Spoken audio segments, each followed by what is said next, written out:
Fala pessoal, tudo bem? Hoje eu queria falar sobre o perigo de confundir a autoestima com o ego. E é um tema bem sensível, então vamos lá, direto ao ponto. Sabe quando a gente fala minha autoestima está alta, está lá em cima, e usa isso como sinônimo de confiança, poder ou até superioridade? Pois é, esse é o primeiro sinal de que talvez a gente esteja confundindo autoestima com ego.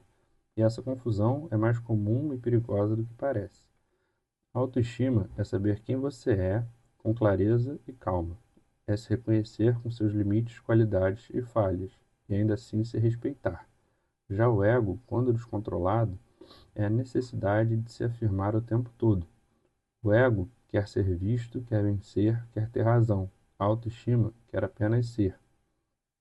A diferença pode parecer sutil, mas muda tudo. A autoestima nasce de dentro, da aceitação. O ego vive de fora, da comparação. Quem tem autoestima forte não precisa se provar para os outros. Quem vive pelo ego precisa constantemente de aprovação, seja curtida, aplauso ou reconhecimento, de validação externa. Precisa sempre de validação externa.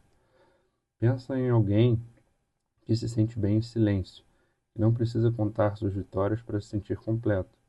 Essa pessoa provavelmente tem uma autoestima boa, uma autoestima excelente. Agora pensa em quem precisa ser o centro das atenções, quem se sente ameaçado quando o outro brilha. Esse é o ego falando. O problema é que o ego é barulhento. Ele grita: olha para mim. E quanto mais a gente alimenta isso, mais frágil a autoestima se torna, porque o ego depende do olhar do outro, e quando esse olhar desaparece, vem o vazio, e esse vazio vai afetar consequentemente a nossa autoestima, ou seja, o ego afetando diretamente a nossa autoestima. A autoestima, por outro lado, é silenciosa. Ela não precisa provar nada, só existir. Ela entende que perder faz parte, que errar é humano, que o valor pessoal não depende de status, dinheiro ou aparência. E quando a gente confunde os dois, começa a construir uma imagem de si que é falsa, uma máscara.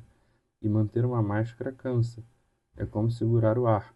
No começo parece possível, mas depois sufoca. Então, talvez a pergunta certa não seja como aumentar minha autoestima, mas sim o que no meu ego eu preciso desapegar. Porque quanto mais leve o ego fica, mais espaço a autoestima tem para crescer. No fim das contas, a autoestima é saber que você vale, mesmo quando ninguém diz. É estar em paz sem precisar provar nada.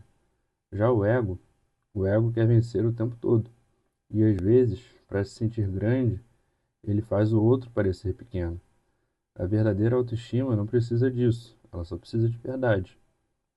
O ego, para fazer você parecer grande, gosta de apequenar o outro, para se engrandecer. A autoestima, ela não precisa fazer isso. Quem tem autoestima boa sabe que tem e não precisa mostrar para ninguém e fica em silêncio, acabou. Não precisa ficar diminuindo os outros. O ego não. O ego ele vai diminuir os outros para que você pareça superior aos outros. Esse é o ego